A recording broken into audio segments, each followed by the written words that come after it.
بسم اللہ الرحمن الرحیم۔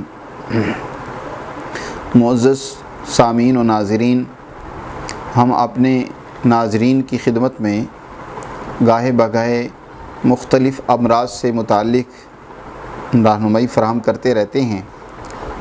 سردیوں کا آغاز ہو رہا ہے اور جو ہی یہ موسم آتا ہے تو ایک بیماری وہ اکثر لوگ اس سے پریشان ہونا شروع ہو جاتے ہیں اور کچھ سالوں سے اس کا چرچا بھی بہت بڑھ گیا ہے، اور وہ ہے ڈینگی بخار۔ سردیوں کے آغاز کے ساتھ ہی یہ ڈینگی بخار کی تکلیف بھی اکثر دیکھنے میں آتی ہے۔ عزیز دوستو، یہ ڈینگی بخار ایک مچھر کے نتیجے میں وجود میں آتا ہے، اور یہ مچھر بھی در حقیقت گندے نہیں بلکہ صاف پانیوں میں پرورش پاتا ہے۔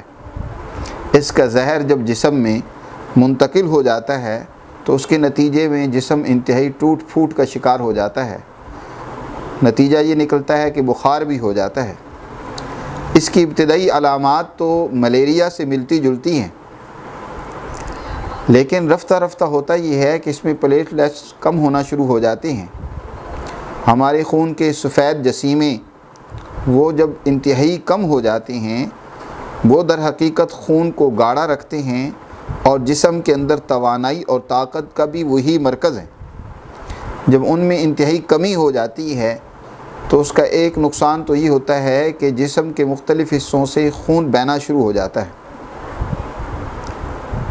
ہمارے خون میں ہمارے جسم میں موجود باریک قسم کی عروق، جن کو عروق شعریہ کہا جاتا ہے، باریک رگیں جو جسم کو خون سپلائی کرتی ہیں، وہ پھٹنا شروع ہو جاتی ہے۔ خشکی حد سے زیادہ جسم میں بڑھ جاتی ہے اور وہ پھٹنے کی وجہ سے خون بہنا شروع ہو جاتا ہے۔ اس صورتحال میں جسم بھی، معدہ بھی، دیگر تمام اعضاء وہ انتہائی کمزوری کا شکار ہو جاتے ہیں، بھوک ختم ہو جاتی ہے۔ تو میرے عزیز دوستو، اس سے اگر انسان فوری اس کا علاج نہ کرے اور اپنی اس حالت کو کنٹرول نہ کرے تو بسا اوقات نتیجہ خطرناک صورت میں سامنے آتا ہے کہ انسان موت کا لقمہ بھی بن جاتا ہے۔ اس لیے ضروری ہے کہ اپنا بروقت علاج کرے۔ ایک تو یہ ہے کہ اس میں فوراً ہاسپٹل میں ڈاکٹر سے وہ اپنے پلیٹلیٹس پورے کرنے کے لیے ایک کٹ کے ذریعے سے دوسرے انسان کے وہ پلیٹلیٹس وہ منتقل کیے جاتے ہیں، ٹرانسفر کیے جاتے ہیں۔ یہ طریقہ بھی ہے، لیکن اس سے علاوہ الحمدللہ ہم جو نسخہ، جو طریقہ اپنے ناظرین کی خدمت میں پیش کریں گے، اس کو استعمال کریں گے تو انشاءاللہ بہت تیزی سے آپ گھر میں ہی صحت مند ہو سکتے ہیں۔ پہلی بات تو یہ ہے کہ جب بھی یہ صورتحال پیدا ہوتی ہے تو اس وقت جسم کے اندر گرمی اور تری کی انتہائی کمی ہو جاتی ہے، رطوبات انتہائی درجے کی کم ہو جاتی ہیں۔ اس کے لیے مچھلی کا شوربہ انتہائی مفید رہتا ہے، اور دوسری طرف انار کا جوس، سیب کا جوس، یہ بہت زیادہ فائدہ مند ہوتا ہے۔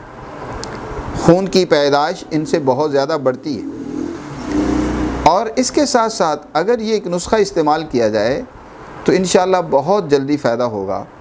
آپ نے کرنا یہ ہے کہ برگ پپیتا ایک پھل ہے، اکثر بازار میں ملتا ہے، اس کے پتے لے لینے ہیں 10 گرام، اور میٹھا سوڈا عام مل جاتا ہے دکان سے، 5 گرام آپ نے یہ لے لینا ہے، اور 5 گرام ہی آپ نے مرچ سفید لے لینی ہے، فلفل ابیض جسے کہتے ہیں۔ آپ نے ان تینوں چیزوں کا باریک صفوف بنا لیں، اور آپ 1 ماشا سے لے کر 3 ماشا تک نیم گرم دودھ کے ساتھ اس کو استعمال کریں۔ انشاءاللہ اللہ کے فضل سے چند دن کے استعمال سے ہی آپ کو اللہ اس بیماری سے چھٹکارا عطا فرمائے گا۔ اس کے ساتھ ساتھ آپ پپیتا کی وہی پتے لے کر ان کا جوشاندہ بنا کر وہ بار بار پئیں۔ جتنا بار بار پئیں گے انشاءاللہ آپ کو اس بیماری سے چھٹکارا ملے گا۔ دعاؤں میں یاد رکھیں اپنے دوست حکیم عثمان غنی کو۔ بہت شکریہ۔